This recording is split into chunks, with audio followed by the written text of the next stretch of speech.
Greetings, everyone. Pete Pardo here from Sea of Tranquility. Welcome to another episode of the UK Connections alongside my co-captains, as always, Mr. Simon Bray and Mr. Steven Reid. What's up, gentlemen? We look very much like we're wearing uniform today. It's uniform day at Yes. school. Oh, we are sporting the brand new UK Connection shirts, otherwise known as a beer label, right? Love it, love it, love it. Oh, there's people complaining already. They've sold out, damn it. They have their own shirt now. They've sold out. They're not just talking about beer, they look like beer. That's right. That's right. I think it's a very clever shirt. I love it. Very cool. All our names are on it. We got although I will say 7.0 ABV. That's a little high for me. I know you guys aren't complaining. It's higher than what I'm drinking today. Well, I'm not drinking anything yet, but I will be. So before we get into our AOR melodic rock picks of the day, it's beer time. So I'll turn it over to Simon to get us started. Thank you. I remember the 7.5 that you had last time, and you were talking absolute bollocks afterwards. You really... Am I wrong, Stephen? Am I wrong? No, people are going to be shocked at the shows that we've got lined up for the future because Pete agreed to anything after that show. You know, it's funny. I didn't really think I was, but there were plenty of people who mentioned that in the comments, like, "Oh, Pete's beer kind of got to him at the end." What was I? Was I doing the? Was I doing? Yeah.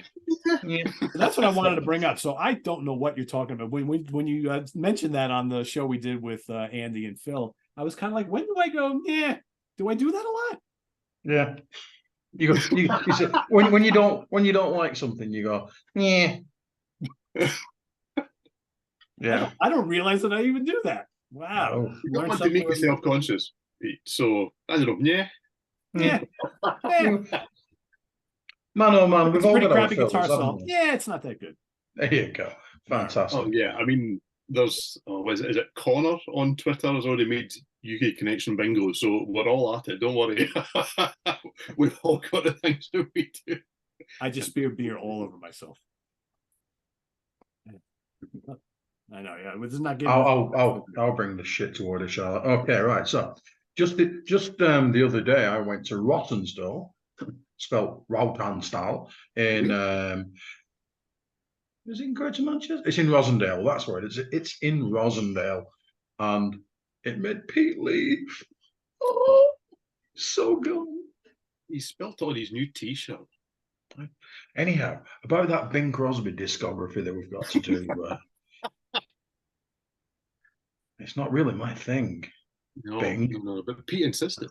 He did, didn't he? Anyhow, absolutely insisted. Right, so anyway, I went to Rottenstall, and I went to the Northern Whisper Brewery, and I realised that I've been working my way across their bar for the last few years, but I've never had a tropical IPA, which is only 4.2%, called Small Talk.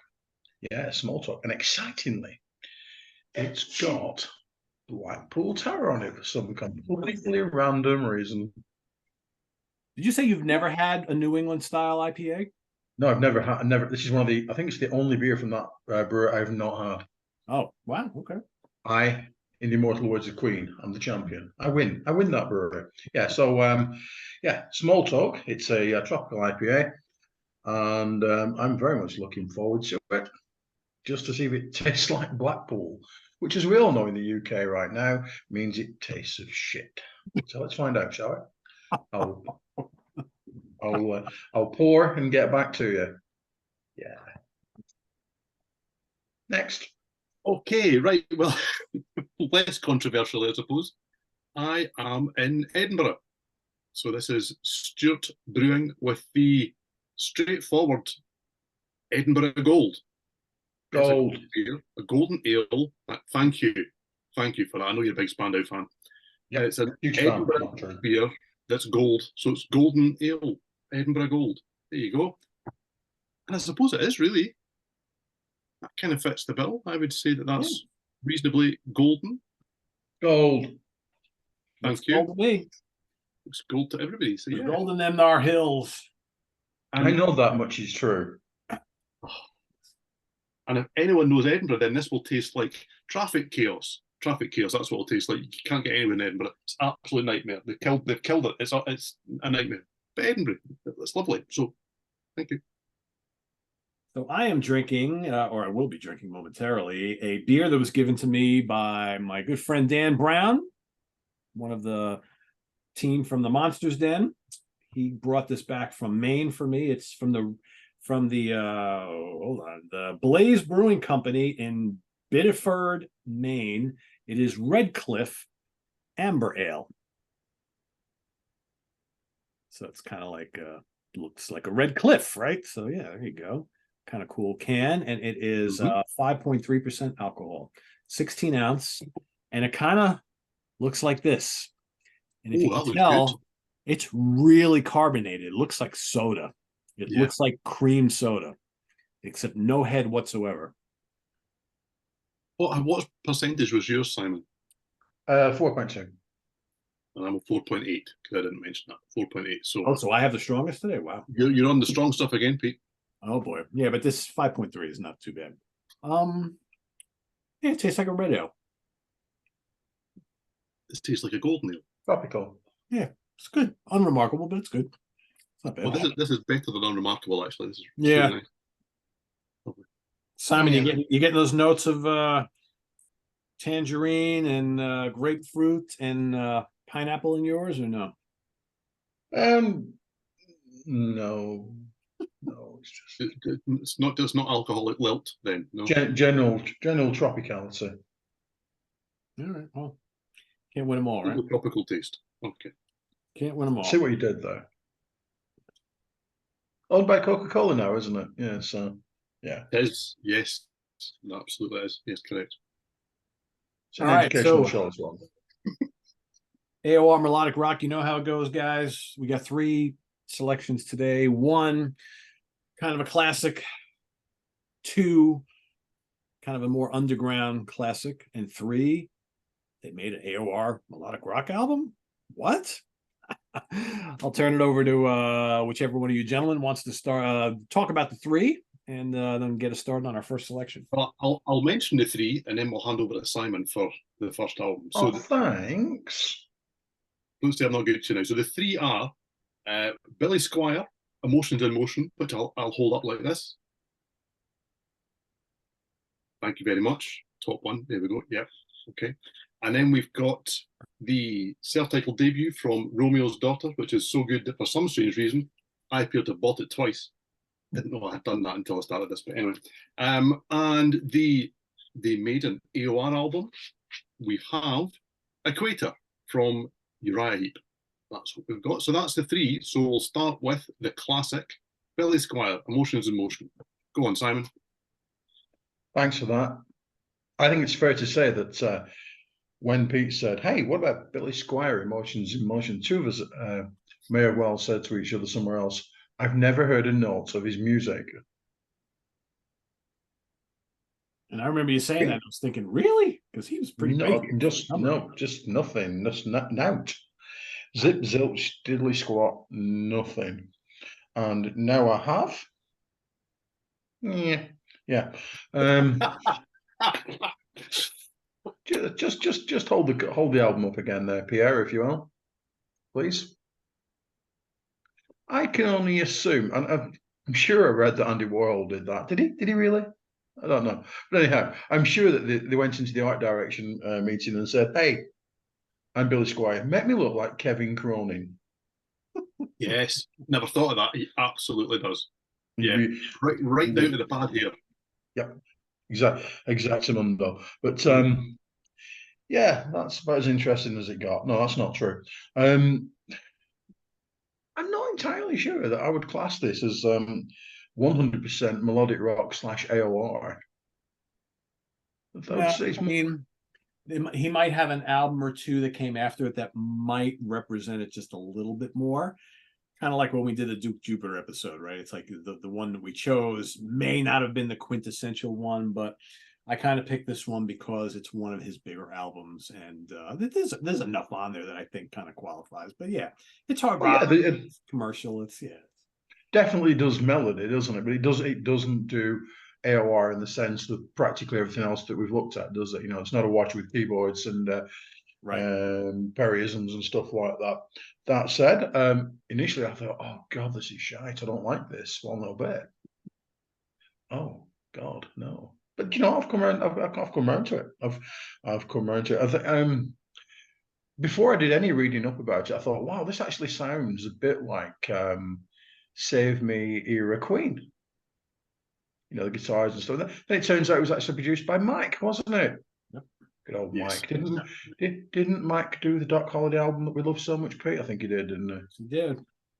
Worst album of all time. But anyhow, he's pulled it out of the bag here. There's lots of good stuff on this. I'm actually going to have to look at my phone because my writing is that terrible. I can't tell the song titles when I was making notes. I apologize.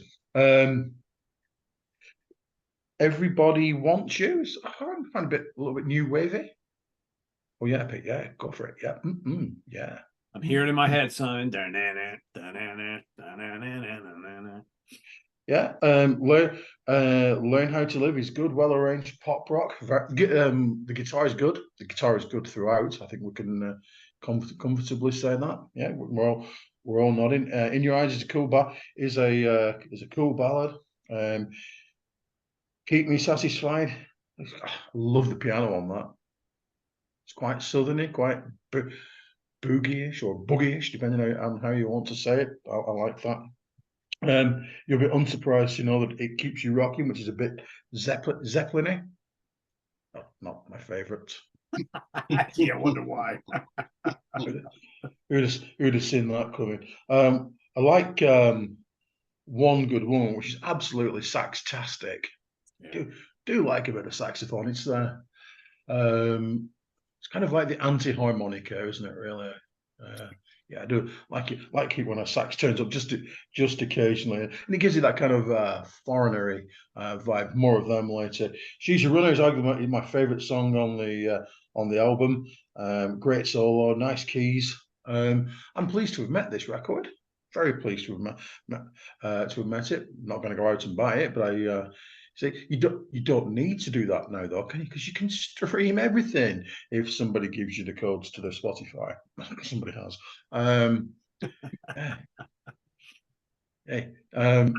Much as I do want to buy everything in the world, I just can't because Mrs. Simon says so. You know, pleased to have met you. I've been trying to work out. I don't know if you have, Stephen. Why Billy Squier has had virtually no hits in this country whatsoever. Because he certainly made it into the magazines, didn't he? Yeah, I was aware of the name, obviously, prior to this, and was aware of the name from back in the day, realistically. Certainly mid-80s. I mean, 82 is a bit early for me to have been reading the magazines. I'd only been 9 when this came out. But yeah, he was a name that you read often enough in Kerrang and all this kind of stuff. But beyond that, yeah, I mean, genuinely, I went and listened to another couple of albums as well, before and after, just to check that I'd heard nothing by this man until now, and I hadn't. Wow, so not even on the second album, right? Don't Say No, which had a lot of hits here. That's where I went next, because I thought, well, that's the one that clearly made him. So I thought, well, if I put that on, there's bound to be something on there that I know. Nothing. Interesting. So, seeing as we just did this show on our last episode, do either of you guys detect a very similar vocal style between Billy Squier and Dave Meniketti? No. No, not at all. No. Interesting. No. Okay. No. To me, they sound very similar. You know, obviously they're different, but there's certain way that they the tone of their voices to me is very similar. But again, I've been listening to both guys for so many years. It's, you know, anyway, just give it some thought next time you put on like some Billy Squier and listen to some Y&T, see if you hear any similarities between the two guys. Okay. Are you done, Simon? 100% done. Because I realised that in my haste, I think I'm dazzled by the fact that I'm looking at the three of us all wearing the same outfits today. It's very weird that I forgot to actually give context on the album, didn't I? So there we go. Yes, this is Emotions in Motion. This was released on July 23rd in 1982. through Capitol Records. It was produced, as Simon has already mentioned, by Mac, who did all the kind of more commercial, is that the better way of putting it, Queen albums, up to a point. He did from The Game through to Kind of Magic. Is that right? He produced those? I would say that's a bit right. This was Billy's third. Say again, sorry, Simon? Sounds reasonable. Yeah, this was Billy's third album. It reached number 5 in the US Billboard charts, matching his previous album, Don't Say No, as his highest charting album, and it went double platinum. It went platinum in Canada and reached number 8. As with everything else that he released, it basically just made no dent here in the UK at all. Didn't chart. We didn't hear these songs. I mean, I'm sure that people in the comments will say that they did. I'll be intrigued as to where if they did, because I didn't hear this on like the Friday Rock Show or anything like that. But there we go.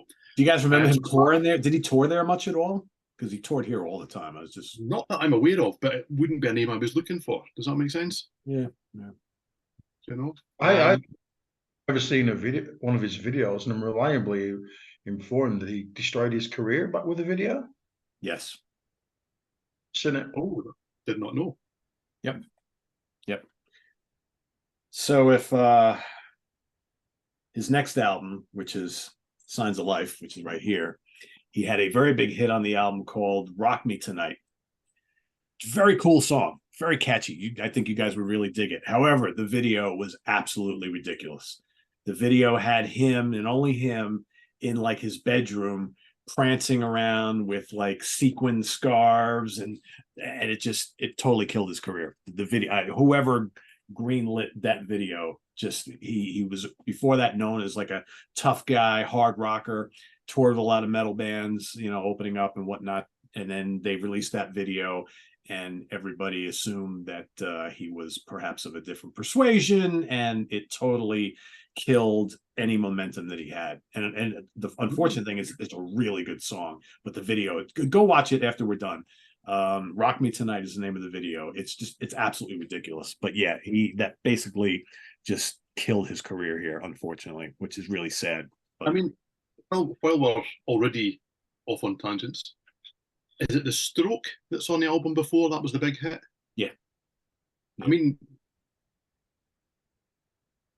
what is that about? Who cares? It kicks ass. I've heard it now once, maybe twice. Maybe I went back and listened to it twice, because I genuinely thought to myself, is he singing a song about knocking one out? Is that really what he's doing? And pretty much it is. And it's really blatant. And anyway, so the lineup for this album was, was Billy Squier, as you would expect, on vocals and guitar, Kevin Osborne on guitars, Jeff Golub also on guitars, Alan St. John on keys, Doug Luban on bass, Bobby Schuland on drums, and then you had Dino Solera playing sax on 3 songs, and a certain couple of gentlemen called Freddie Mercury and Roger Taylor did backing vocals on the title track. There's the Mac link-up, but also I believe he was actually looking to get Brian May to produce the album, hence he teamed him up with Mac because Brian was busy and so on and so on. But the influence, there's a topic for another show, is the influence of a producer. That's really telling.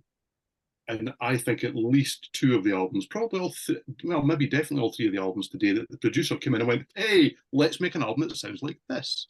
Yeah. But anyway, same again, I digress. I think what happened is he opened for Queen at some point before this album, and they became very good friends, and that's how the Mac connection happened, and that's how they happened to be on the album. And I think they were also recording around the same time in the same studio. There was a real connection between the Queen camp and the Billy Squier camp, and so they were kind of that's why they collaborated together on around this time period. Okay. So yeah, I mean, Simon's already said, until we came to do this, I had not heard any of this. And my first impressions were pretty similar. I kind of sat here thinking, I think I maybe even messaged Simon and said, did Billy Squier make an AOR album? I was thinking, is he in the wrong category here? Should this maybe be album number 3? But it's a classic in the sense that it was huge. It sold an awful lot. But I kind of think that it's a kind of hybrid of Foreigner, New Wave, and hard rock. And by hard rock, I mean Led Zeppelin, really. That is something that's all the way through it in a variety of different ways. And I've got to be honest, and I'm really sorry, Pete, I'm not convinced I've fallen in love with this at all. I've found this not tough going. That would be unkind. It's an odd listen, or I found it an odd listen. I mean, you've got Everybody Wants To. There's lots of Mick Jonesisms in the guitar strikes there, and when you listen to it and start to really think about it, you can kind of go, yeah, okay, I can hear quite a lot of AOR sections, pieces, sounds, rather than the end result, if that makes any sense. Yeah. And vocally, what I've written down is that, yes, there's a mix of Lou Gramm and Robert Plant. I find it quite nasally. And I'm going to have to go back and listen now, because Meniketti is one of my favourite singers. I don't like the vocals here. I don't like the vocals. Right across the whole album, I find them just a bit, yeah, kind of get under my skin a little bit. I don't know. But there you go.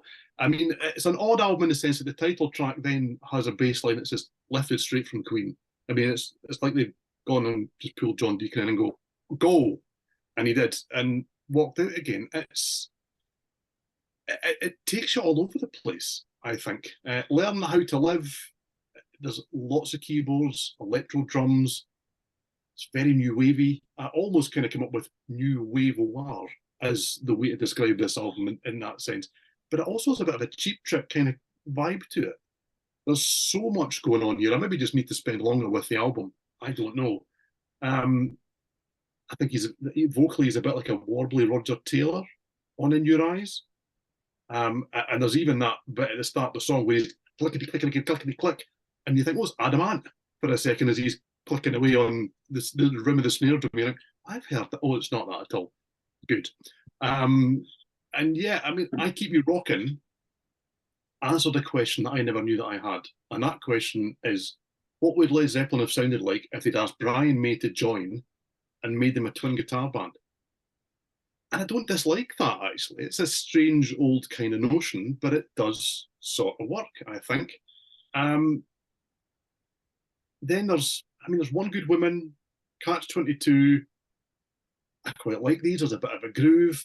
And that took me to Into the Outdoor Led Zeppelin, which in my book is no bad thing. That's an either of that band that I like an awful lot more than a lot of people do. And then there's She's a Runner, which is, it's new wave meets AOR. It's none of this is out and out AOR. None of it's out and out melodic rock. Not very much of it's out and out hard rock. It seems to sit in a place between all of them. So it's definitely right for this show, and it's definitely right for this slot. I found it quite confusing. I was really enjoying bits of it. I got to the end of it and I'm not really inclined to think, oh, I have to go and listen to that again. And then that's why I started to listen to elsewhere in the catalogue. I thought to myself, well, am I missing the point? Do I need to go to the album before? Because that's the one that exploded it. I probably prefer it. Don't love that either. So yeah, strange. It's a strange album, I think. But there you go. It was a fun listen, though. Well, I mean, that's the important thing. One thing that we often say when we're doing this particular show is, that's so commercial. I can't believe that wasn't a hit. Mm. And I listen to this and I think, where's the hits? Yeah. And yet, it was commercial. It sold a shitload of records in America, didn't it? Yeah, that's a good point. What do I know? I think there were bigger hits on the album before it. But there's still, I mean, Everybody Wants You was a hit. Yeah, that might have been the biggest hit on here. I don't think the hits were as big on this album as it was on the previous album. The album itself was pretty big, wasn't it, in America? Yeah, oh yeah. And I think a lot of that was kind of crossover from the album that came before it. And right. Like I said, the one that came after this also did very well. And Rock Me Tonight was a big hit. Unfortunately, the video kind of killed everything. But yeah, I don't know. I would definitely give Signs of Life, the album that came after this, a try. I would say the first four are really good. And then there's lots of good stuff on the ones that came after, but the first four for me are my favorites. First album is really good too. But yeah, so all right. I mean, I'm a big fan of this. He's one of those guys that I never got into heavily at the time, but I always liked him. You always have those artists that like when you're younger, who you always kind of enjoyed, but you can't buy everything because we didn't have much money when we were kids, right? So he was one of those guys that when I saw him on MTV, I got into it. If I saw him live, I got into it. If I heard him on the radio, I got into it. But I never went out and bought Billy Squier albums until much, much later on. And then I was like, I realized that I really appreciate him and his music as I've gotten older. So I have his whole catalog now. But I like this album. It generally is my either number one or number two from him. It's either this or Don't Say No, though they're both great. I love Everybody Wants You.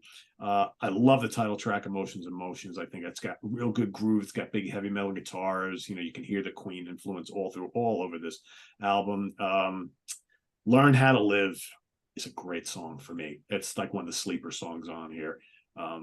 Good melodic rocker, great chorus, and I love Listen to Your Heartbeat. The final, that's another really good one. It's a terrific chorus.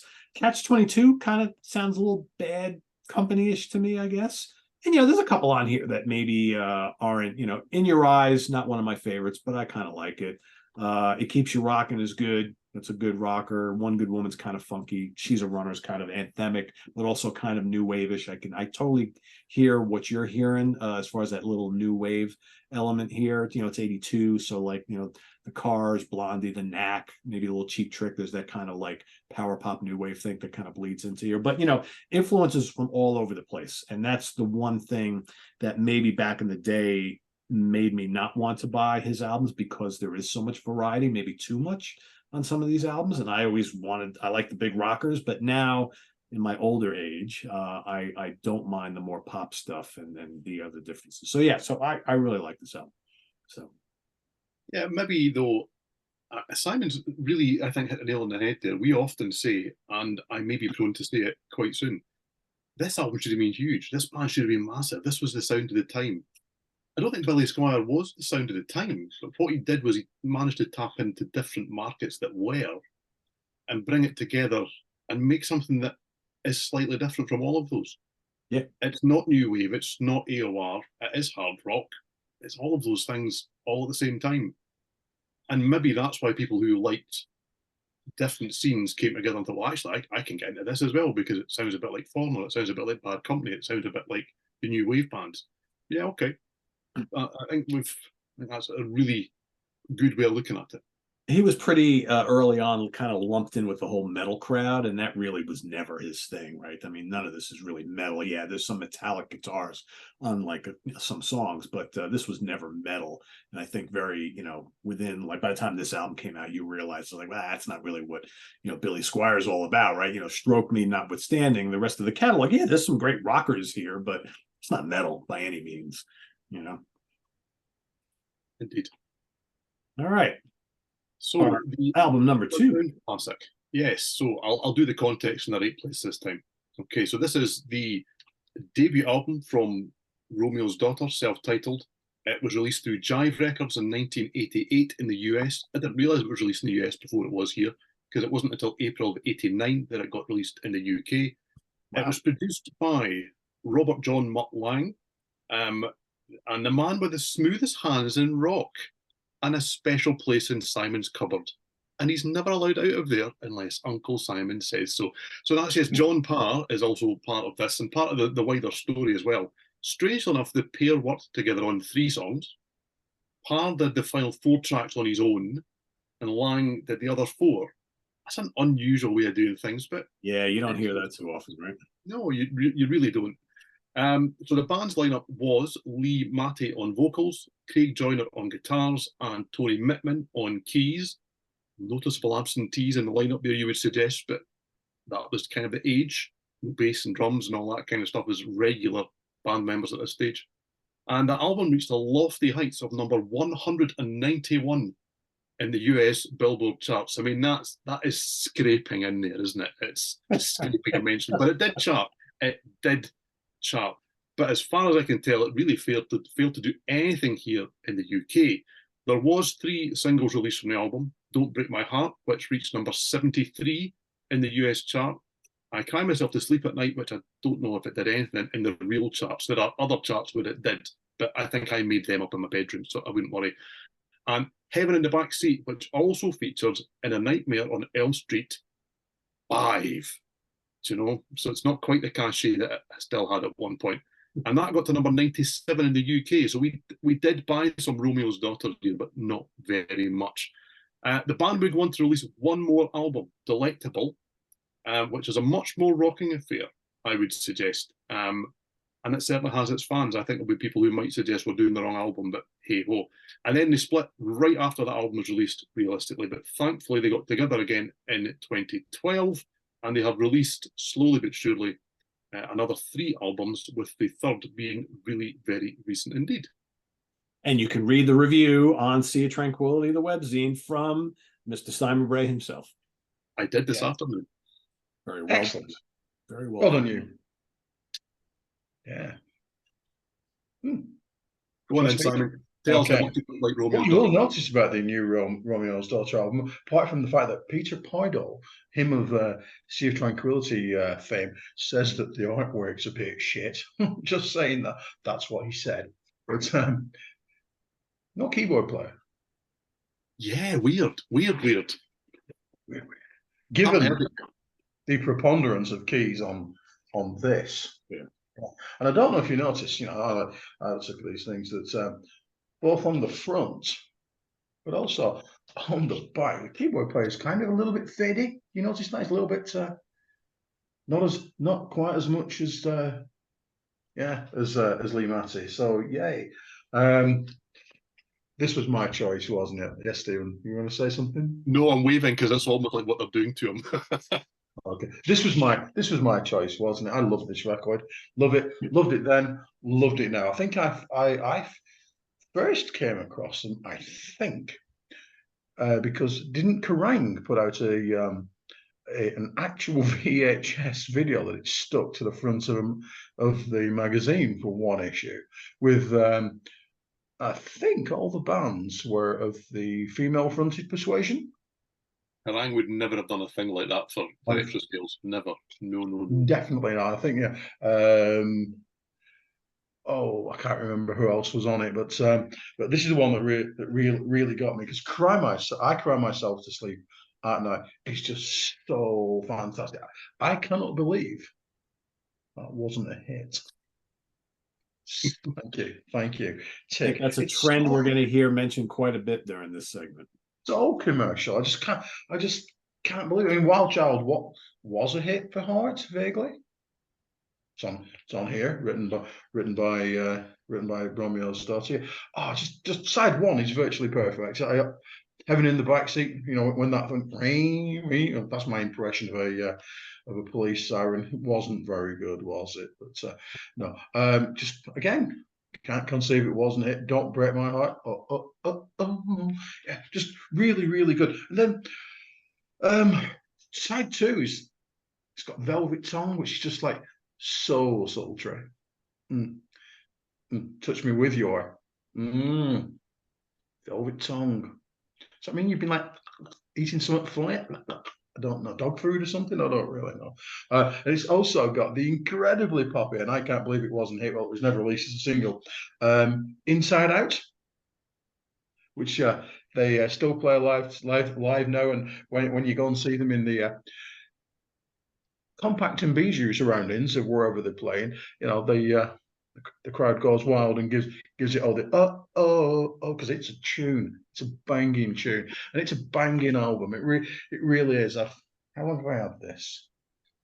Since 1980. I think I saw them first in 1990, maybe, when they supported FM in Cardiff when I was at university, and I've loved them ever since. I've drunkenly shouted and spoken to them at tiny little venues up and down the country, and for that I humbly apologize.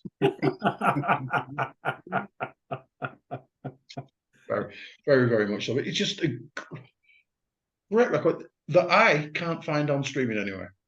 Not that I need to, because like you, I've got it on CD somewhere else, but I couldn't find it on streaming. It is available in full on YouTube. I know that's not your preferred streaming because of some of your circumstances. That makes it sound very mysterious. Let's go with circumstances. Because of your circumstances through the day. I fucking hate YouTube, don't you? I don't like well, that'll do. That's I don't have anything to do with it. Now we've been demonetized. Yeah, just yes. Remember where you are, Simon. Oh, don't badmouth our platform here now, Simon. Come on. Oh, Yeah. dear. Right, You were saying previously that some people might choose the second one delectable. I don't like that one that much. They don't do that much of it. They do Attracted to the Animal. Not much else from that album when you see them live. So this, however, seek it out, find it, buy it. You know it makes sense. And if you do, I might give John another apple. Get back in there. Goodbye. Right. Yeah. Do not leave the cupboard. It's interesting because there are many albums out there that people have not heard of, and they'll say when they come, "Oh, I'm going to give this a listen." But this one has been plagiarized. This one has been plagiarized. Yes, Wild Child, covered by Heart on the Brigade album. Their version is nothing like as good as the one on this album. Heaven in the Backseat, covered by Eddie Money. And his version comes off way second best. I Cry Myself to Sleep at Night, covered by Bonnie Tyler on her Angel Heart album.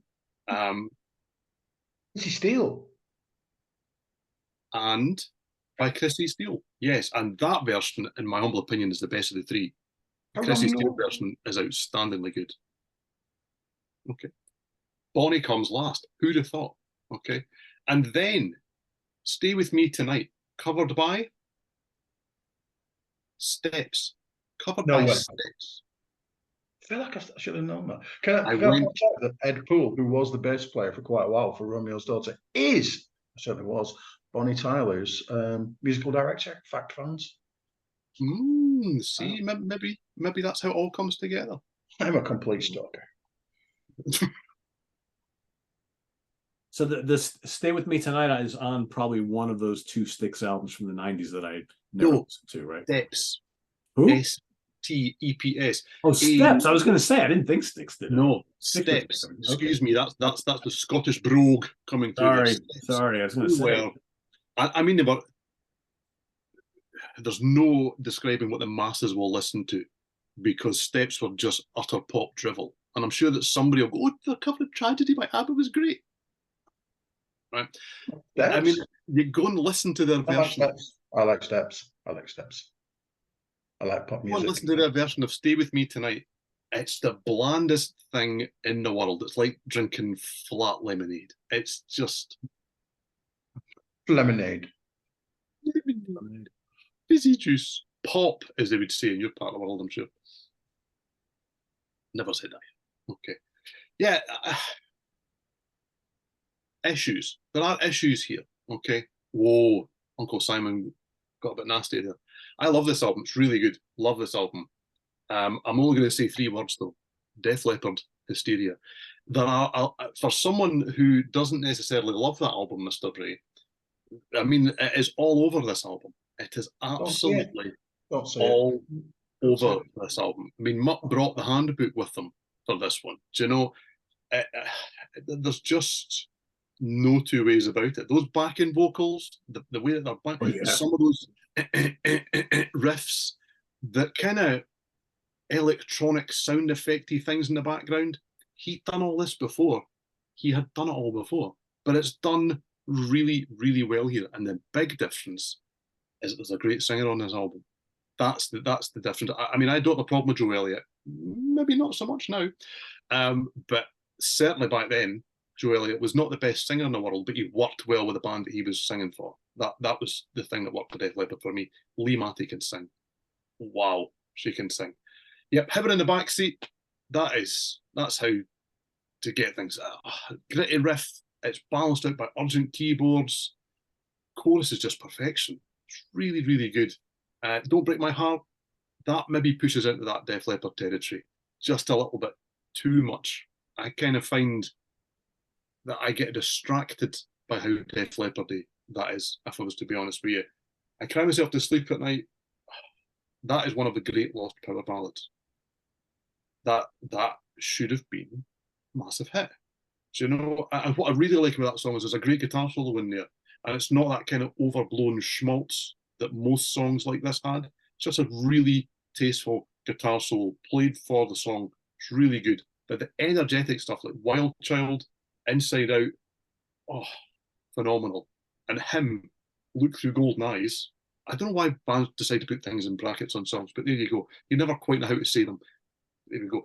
It's just, that is just floating synths and vocals, and it is absolutely sublime. But I would be intrigued. I don't know if they're out there or not, to hear the demos that they did for this album, because a certain individual, Mr. Parr, was the guy in charge of the sound on the demos. And I really like the 3 songs that he does at the end of the album. There is a kind of different vibe. You do kind of feel the muttness is just toned down ever so slightly, but he doesn't remove them. You don't listen to the album. If you didn't know that, you wouldn't get to the last 3 and go, "Whoa, what happened here?" But with that knowledge, you do kind of get there and go, okay, those back to vocals are just toned down a little. Those kind of effects and things are just not really there. And yet it still works and it's still really good. But yeah, I'm going to go out there and say, this should have been massive. This should have been a hit. This album should have been a hit. And there should have been big singles off this. It's fantastic AOR. Do I prefer Delectable? Maybe. But that's just because I like them both an awful lot. This is a really, really good album. And it just fascinates me that even now, they are still plugging away to remarkably small numbers, considering the big AOR acts that were and are out there now. But yes, I really like this album. It's really good. So much like you guys with the Billy Squier album, I had never heard this album before recently till we got this assignment. And like you guys, I don't know and don't understand how this wasn't a massive hit here. To think that it just barely made the top 200 and then probably sank without a trace a week later, right? When stuff like when bands like Heart were putting out massive albums here in the mid-late 80s that are really not much different than what you got on here, right? I mean, this, basically, and the Def Leppard thing, the Mutt Lange part of this is extremely baffling, because when you listen to, like you said, so many of these songs sound like similar era Def Leppard, but with a fantastic chick singer. And she's great. She's really good. And I don't understand why American audiences weren't all over this. I mean, Heaven in the Backseat is terrific. Don't Break My Heart. Why wasn't that a massive single? I mean, I could just picture like an MTV video and she looks great and the song, and it's all overblown and people watching this in droves. I don't understand. I don't get it. Wild Child to me sounds like kind of like a more melodic version of like what Missing Persons were doing a few years earlier. There's some stuff on here that's not really my thing. I think one of the things that I kind of got to after listening to this a bunch of times is that I don't necessarily think this is an album for me, but I fully understand and accept and realize how good it is and how this should have been just enormous. I mean, Color You a Smile, good guitar solos, great vocals, nice hooks. Inside Out is so quirky. I mean, there's some really good stuff on here, and there's so many other bands and artists who were doing things so similar that were just breaking big all over the world. And here you have this album that's as good, if not better than a lot of them, just toiling in obscurity. And why? Like, is this a record label thing? Is it a timing thing? Maybe 1988, maybe a year or two late to the game, right? If this came out in 86, 85, 87, does this catch on? I don't know. Did the fact that they not get a video that was promoted like gangbusters on MTV? Could be, right? Everything in that time period was either you had a radio hit here or you had a video that was getting lots of rotation. If you didn't have either of those, your album wasn't going to sell. So it could be a combination of the two or whatever. But Lee Matty, great voice. This album truly exemplifies what we talk about on this topic for this show about, this is trademark AOR melodic rock, everything about it, the loads of synths, tasty guitar solos, but not too many of them. Ballads, hooks, you know, all that kind of stuff. Again, maybe not an album that I would go out and buy, but I've enjoyed listening to it, and I'm as baffled by you guys why this wasn't a major hit. I would suggest, if you can squeeze in a listen in between the other 45,000 albums that you have to listen to this week, that if you go to Delectable, if you remember when we spoke about Dare, the debut was an AOR album. Blood from Stone is a hard rock album. Delectable isn't quite a hard rock album, but it's a hard rock AOR album. Gotcha. And I think that the guitars right from the off, right from track one, will maybe make you go, oh, hold on, in a way that this album possibly doesn't, style-wise. But yeah, it's still got all, for me anyway, I know that Simon's not really a fan of Delectable so much, but for me, it's still got the good I love it. This album. I love it. I love it. It's a completely different animal, though. It's much production-wise, much more consistent and much bouncier. It's more in your face without sounding like it was made in 2023. If that makes sense. Yes. I was going to say gritty, but that's pushing it. It's not gritty, but it is in comparison to this.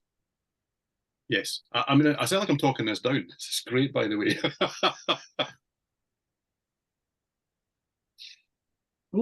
Okay.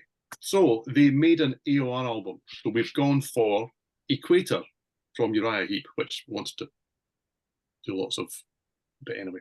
This was remains in March 1985 in the UK, in July of the same year in the US. It was Uriah Heep's 16th album.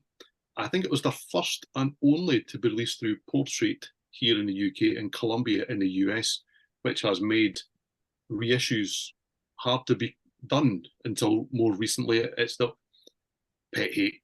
It's the one that was missed out in the reissue campaign that was done a few years ago, when they all look the same and they look fabulous and they've got the same spine and they look great on the rack, and this one just couldn't be released. But anyway, it has been released since with bonus tracks and various things.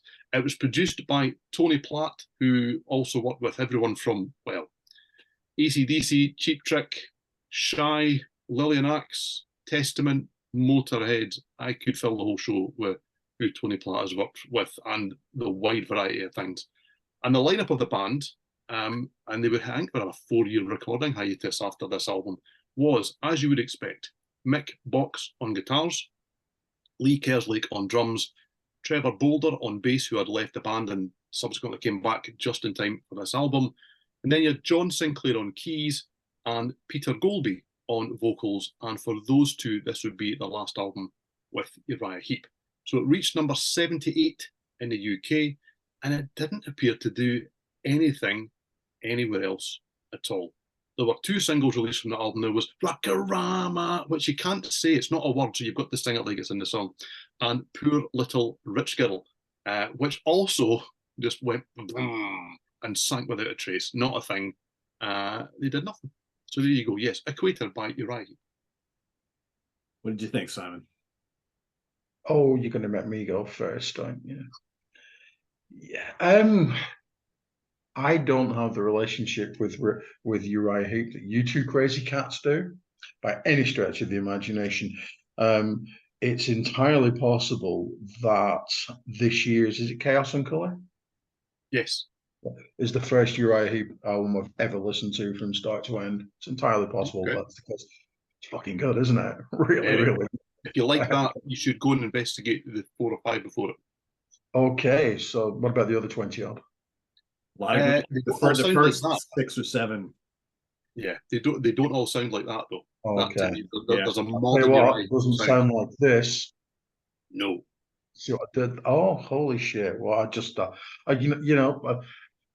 on the one hand, I was thinking, right, okay, they've made an AOR album, so a vague idea what it's going to be like. But on the other hand, I've got, on this shoulder here, I've got, it's going to be full of all those Hammond organs. Yeah, oh, fuck, what, really? And then you look and you think, well, the aforementioned Tony Platt, he did Sign of the Hammer, didn't he, for Manowar? Yes, yes, he did. Oh Christ! This is a real curious thing because our friend Lucy Lovecraft on Twitter really likes this record, and I'm usually in quite good sync with oh, but this no, oh folks, no, I'm just not this one at all. You know, it's in places Toto A, Survivor A. It's very very Foreigner A in places. Rockorama is awful. Oh Christ, it's just terrible. The bass is quite good, quite like the slinky bass, but Rockorama is awful. And the only thing worse than it is the video for it, which is oh dearie, dearie.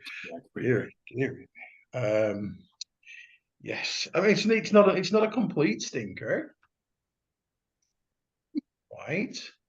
No, it's not. It's genuinely not a complete stinker. But you've got a set of expectations when you go in to listen to a name band, don't you? Surely you do.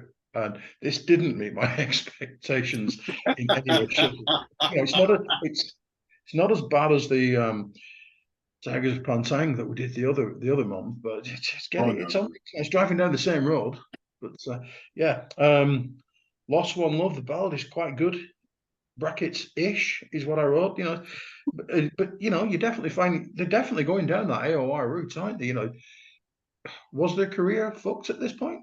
Were they clearly going, oh, we need some singles, but we're on Portrait Record and they don't really put them out, that sort of thing? Or, you know, what was going on at this point? Well, they had a couple singles that did okay on the previous two albums. And so I think the label was kind of like, we need more of that. But I think they had, and Simon, I would urge you to listen to Head First and Abominog, which are the two albums that came before this. They're much better, but they also utilize some outside writers on those two albums, which I think maybe helped a little bit. I think they wrote this entire album on their own. Didn't quite work the same, right? You know, so yeah. Angels, quite good. Bit of punchy pop rock. Thumbs up. Holding on is again proper AOI. You know, they really went for it. They said, look, we're gonna make some melodic rock, and you know, props to that, lads. Well done. He said, patting them on the head. There you go. Just pat that chair there. Just patting them on the party time is foreheadly, stupidly, goddamn awful.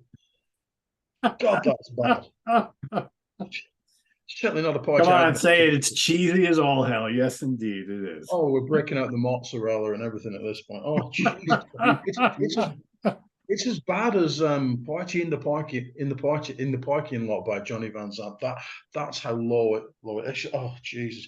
Poor little rich girl, so much like Foreigner that I'm surprised that Lou Gramm didn't actually sing it, you know. But I like the way it built up to the chorus. That's, you know, yeah. These people have, you know, at least have a vague idea of what they're doing. You know, it's quite well put together. But Jesus, and school's burning. You know, somebody called the arson investigator. A real God. That said, they did Night of the Wolf at the end. Double thumbs up for that one. That is really good. The guitars are excellent. Really. You know why it's so good, Simon? Because that's the only song on this whole album that sounds like vintage Uriah Heep. There you go. I thought you were going to say it's the only song on the album that they didn't write. Yeah. Oh, jeez. I'm not going to be choosing this one, I can tell. But... no, I don't think. Yeah, I clearly don't need to ask which one it'll be for you, but I will, because that would be rude not to. It's the format, dude. It's the format. But no, just I don't think it helps that, you know, I did listen to Chaos and Color, yeah, quite a lot earlier in the year, and thought that's really good. I might actually even buy that at some point. But oh Christ, this just disappointingly wimpy, and I like wimpy shit. You know what I mean? Wimpy shit is my thing. Wimpy shit, good wimpy shit. Yes, that would have been featured in Wimp Wire. Kerrang back in the day. There you go. So. Yeah. Not buying this one. Okay. All right. I'll need to follow that then, will I? Right, yeah. So, a little bit of context, I suppose. We could have chosen any one of the three albums. We could have chosen Abominog, and we could have chosen Head First, because to me, they are the melodic rock years in the Heap catalogue. No coincidence that they're sung by Pete Golby, because I think if there's anything that's a winner on this album, he's the winner. Oh, it sounds great. because he can sing this stuff. For anyone that doesn't know, he recently released 2 solo albums of things he'd written just after this period. And if you like anything that he did with Uriah Heep and just kind of really, really soft melodic rock, give them a go. They're really good, and the vocals are fantastic. A Bomberog for me is a pick of the 3, I would suggest. But yeah, I think that the other 2, A Bomberog and Head First, there's a little bit of a kind of, they at least acknowledge the past. Whereas on this album, that doesn't really happen very much. That's not to say that I don't like this. I actually prefer this to Head First.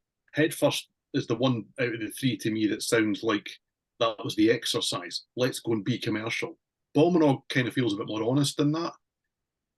And I kind of feel there's a little step somewhere else on here. I don't know. And at least they did write all the songs, whether that was the right thing to do or not. I don't mind Rockarama. I can't say that normally. I just can't do it.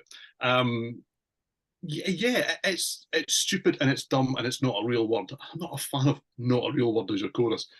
But yeah, I mean, Golby's, he's got a Lou Gramm swagger about him in that song that I really like. The guitars are still there, but it's just a big silly chant along, and I'm okay with that. I really like Poor Little Rich Girl. Whether it's a great song or not, I end up singing that. When I finish listening to this album, that's a song that I end up singing. And I would suggest that, I mean, I know that they're still going strong 40 odd years later and doing better music, I would suggest, and have been for a long time. But they were still kind of verging on the old has-beens by this stage. And that to me is the main issue here. This is not old has-been music at this point. And that is maybe the problem, because, I mean, I was 12 when this album came out. And the album sounds like a lot of the bands that I was buying music by. It sounds like Outside Edge. It sounds like Shy. It sounds like Grand Prix. I can go through the songs and go, okay, that one sounds like Foreigner meets Def Leppard. There's a whole load of things in play here that, as a 12-year-old or a 15-year-old or whatever at this age, well, I would just go and buy the music of those bands. They were young and they had really bad hair. And that's what was happening at the time. Do you know what I mean? Tony Mills, God bless him, much missed. I mean, he had the biggest hair in UK rock at the time. I mean, it would never have fitted in the screen. Even if he'd knelt on the floor, he's still have been off the top of this. Uriah Heep just couldn't play that game. And it just doesn't feel genuine. And yet, I don't mind this at all. Bad Blood it's a bit more muscular. It is melodic hard rock. It's better than either single, to be fair. And yes, it is all very Foreigner. I do kind of get that. I mean, it is pulling from other places, but there's a lovely Mick Box guitar solo. If you play a Mick Box guitar solo, you then got to go with your hand, because he does that every time he plays a guitar. Yeah, step with your foot on that wah-wah pedal, right? And I really like John Sinclair's keyboards. I mean, they're big and they're parpy, and you look at it now and you kind of go, yeah, why were they doing that? Well, because everybody was, really. And they had been through an awful lot of band changes by this time, lineup changes. I mean, you're left with Mick himself and Trevor Boulders come back into the band, and Lee Kerslake was, with a short period of time, a mainstay all the way through. But realistically, in terms of band sound, the people who were making that sound are all gone. Do you know, really? And it was about finding something new. And I would argue that although there was 4 years between this and then going out and doing anything else, this was them not finding the sound. What happened after this was them finding the sound that they then settled on and worked with all the way through. You know, Raging Silence and Wake the Sleeper. There's a sound there. They had created something different. And this is a band looking for a sound, but taking it from the era and everything else round about them, rather than making their own sound. I don't think this is a great Uriah Heep album. I do think it's a decent throwaway, cheesy, melodic pop AOR album. And it makes me smile. It makes me smile. It doesn't make me go and reach for it all the time. If I want to go and listen to Uriah Heep, I go early. I really like the Locking Years, and I go late. And this era, other than a Bomberog, from time to time, tends to get left by the wayside. Taken out of context, I can put this on and really enjoy it. It's a bit dumb, it's a bit silly. It's good fun, though. So I don't mind this at all. Yeah, I mean, you hit on a lot of points that I think I was going to say. And, you know, you mentioned the band seeming like they really want to try and sound like everybody else out there at the time. And then you mentioned Grand Prix. Well, interestingly enough, in just a couple of years, those two bands would kind of intertwine, and all of a sudden you've got two Grand Prix members now in Uriah Heep for Raging Silence, which Raging Silence doesn't sound anything like this. It sounds more like what Uriah Heep should sound like, and they have taken, like you said, that formula and carried it up to today. And it's basically the classic Uriah Heep sound, but more modern. Raging Hammond organs, big guitars, soaring vocals, it's what you want, right? So I will say, I hadn't listened to this in a long time, maybe a decade. I don't even think when I did the ranking the album show of Uriah Heep, whatever that was, 4 or 5 years ago here on the channel, I don't even think I bothered to listen to this again. I think I just basically threw it at the bottom and said, yeah, because I remember it. I know this album well because I listened to it quite a bit back in the day, although I hated it back in the day. You guys ever like buy an album by a band you love, whether it was 10 years ago or 40 years ago, and think, God, this sucks. I love this band. I hate this album, but you keep listening to it anyway, hoping that maybe it won't suck anymore. And then like after like 6 months, you're like, all right, I've listened to this 100 times. I still fucking hate it. I'm not listening to it ever again. And all of a sudden decades go by. Well, that's what happened with me with this album.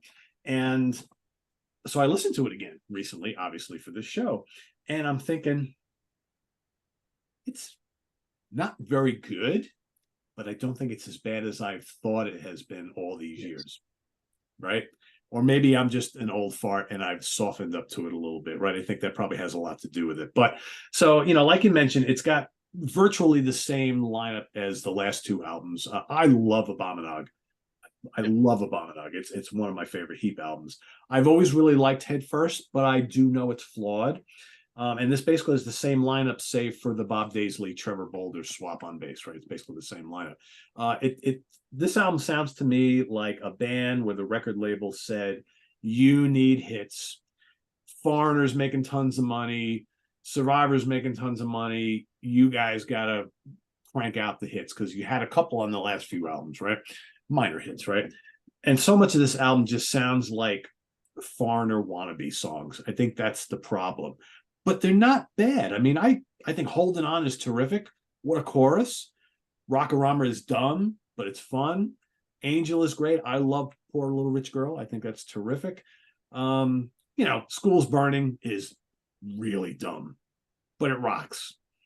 Bad Blood is great. Might be my favorite song on the album. But Night of the Wolf that's vintage sounding Uriah Heep with this lineup.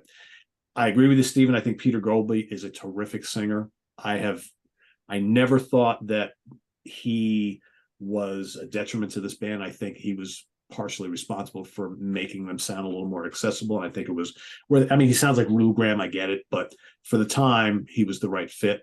And I liked his work in Trapeze before this. So I'm going to say that there's only one. I don't know if has yours got bonus tracks on it, Pete? No. No, so there's bonus tracks on here, which is basically edited singles and a B-side, Backstage Girl, which is better than so many album tracks. Go figure. So many bands. There's a live version of Gypsy. And when I first got this version, I thought, Pete Goldby doing Gypsy. He's great. Good. He's great on it. And there's a side of him that you just don't hear on this album at all. And I think if you go and see them live at this point, you'd still go, wow, he's fantastic. And I must admit that on the back of these performances on the albums, fantastic though they are, I wouldn't have said that he could have gone and handled that material. But he clearly could. Well, I saw them on the Head First tour here, opening up for Blue Oyster Cult, and they were amazing. And most of their set was old stuff, other than save maybe 1 or 2 or 3 songs. I forget exactly. So I knew he could handle the old stuff. So I don't know, in hindsight, all these years later, I don't hate this anymore. I think it's lacking in guitar thunder. There's a lot of synths on here. It's got all the tropes of the time, right? It's 1985, and it's a very dated sounding album. But I don't think it's terrible. Yeah, it's like you want more organ, like I think Simon mentioned before. You want more roaring Hammond organ here, a little less sheen, but housed in this mess of an album are a few pretty good tracks, I think. So I don't hate this anymore. Would it still wind up at the bottom of my Uriah Heep ranking? Between this and Conquest, I'm sure it would, one of the two of them, but I don't think it's completely awful. It's a mess of an album, but it's a better mess today than I thought it was back in 1985, I guess. Okay. So I think this is already pretty obvious. I think I know, well, obviously I know what album I'm going to choose, but I can probably predict what the albums you two are going to choose, but I won't, because that would be overstepping the mark. So Simon, if you could only keep one of these three albums, which of these three albums are you going to keep? Well, as you can see, I've just logged onto my Amazon app, and I'm about to buy. No, you know, correct. Yes, indeed. Very much so. Yeah. Fair enough. I'll ask the same question to Pete, and I'll hold up the album that he will choose. Emotions.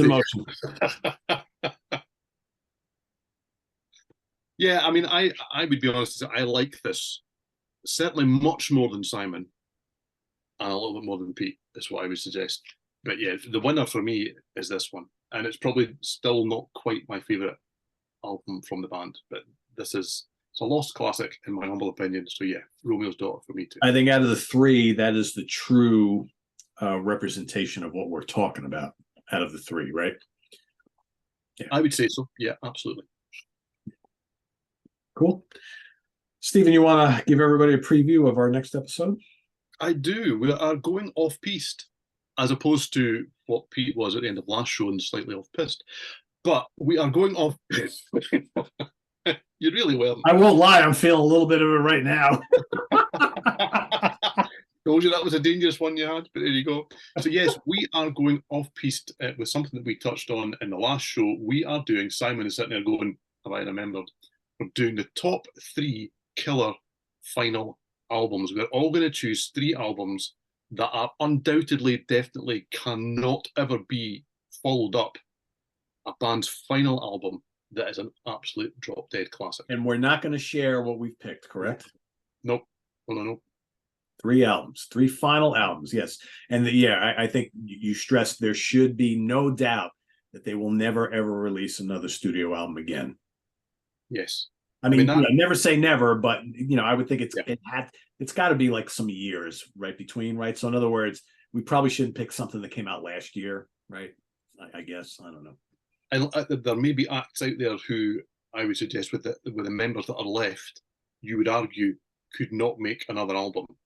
I mean, I appreciate that anything can happen at Pantera, but realistically, there are bands out there that you think, well, do you know what? There are still some of these guys left, but they'll never make another album. I think they're fair game for anyone that wants to start thinking about their choices for the comments.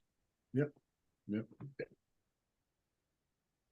know what my problem is, guys?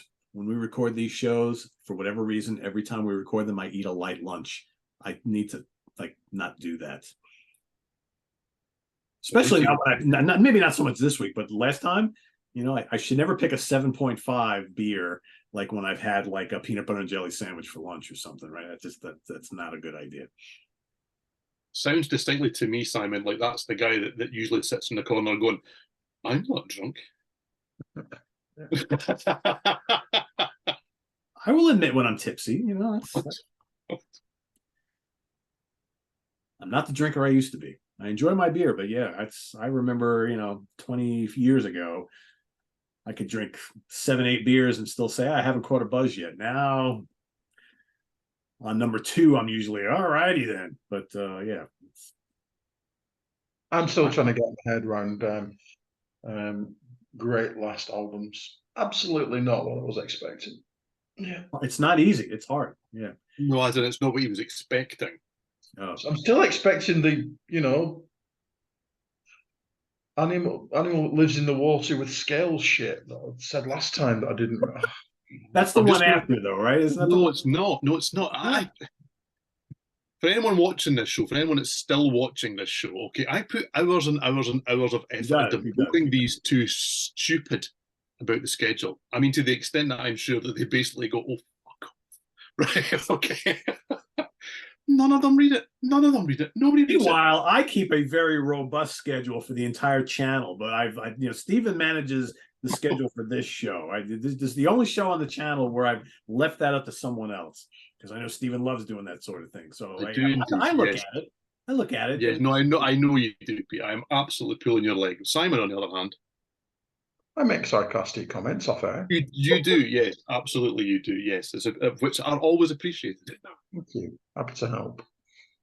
But yeah, I will say the topic is a little difficult, right? Because there's not as many as you would think. There's probably more. I mean, I haven't really sat down. I have a couple in my head that I've been toying with, but I haven't actually sat down and I'll put a list together and really, because I go through and I just start looking at everything that I own and I'm like, all right, so which bands are like done and which of those last albums was, pretty fucking good, right? So yeah. It's not as easy as I thought initially. I haven't chosen anything yet, but I thought by now I'd be kind of going, yeah, okay, I've probably got 2 of the 3. I need to kind of go and work on the last one.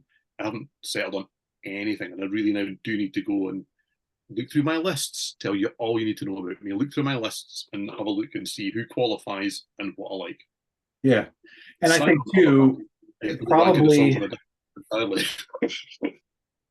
we probably should say too, because there's going to be some arguably that we pick where people are going to say, oh, but that wasn't their best album. And that's not what we're saying. I think we're saying that they ended their career on a high note, which means the album has got to be pretty solid. It doesn't have to be their best album, but it can't be their worst, right? So it's got to be something that like they feel proud of, that they finished their career with, and we as fans said, well, that's a pretty good way to go out, went on a kind of a high note, right?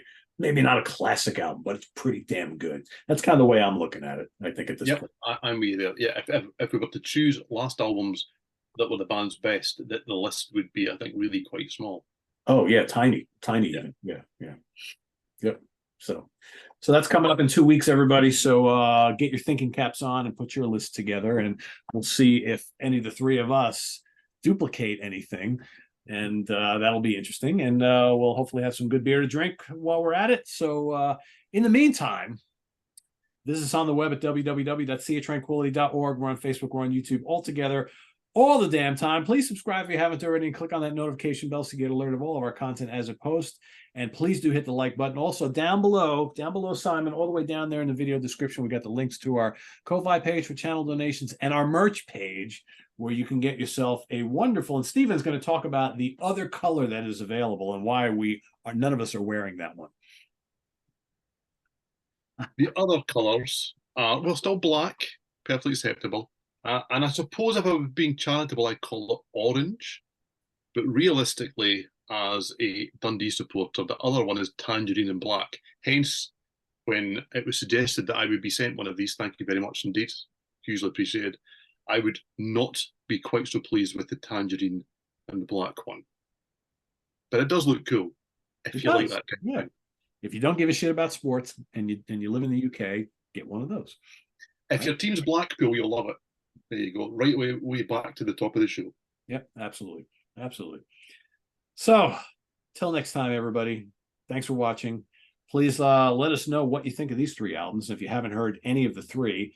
And it'd be interesting to see how many folks from the UK who watch this channel and are watching this program also have not heard the Billy Squier album. And go listen to it and let us know what you think, right? I think that's the important thing. Discovering new music is always cool, always fun. Hey, I discovered Romeo's Daughter for this episode. These guys were, new to Billy Squier. Simon was new to the the album that is Equator for Uriah Heep. And, next time will be fun. So thanks for watching, everybody. For Simon and Steven, I am Peter. Have a great rest of your weekend. We'll see you tomorrow morning for ranking the albums. Till then, have a good one. Bye-bye.